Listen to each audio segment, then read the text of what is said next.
सा छोटा सा शिव भजन है, आप सभी को सुनाती हूँ। कि न्योता भेजले बानी, कि न्योता भेजले बानी बेल के पतैया पे, गौरा जी के सैया के ना।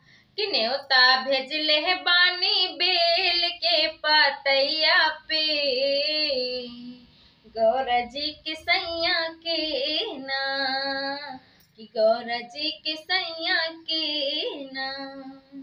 एक और लिखनी राम राम, कि एक और लिख देहनी राम राम, एक और लिख देहनी घनश्याम, कि एक और लिख देहनी घनश्याम, कि बिचवा में लिख देनी नाम देवी मैया के, गौरा जी के सैया के ना, कि गौरा जी के सैया के ना।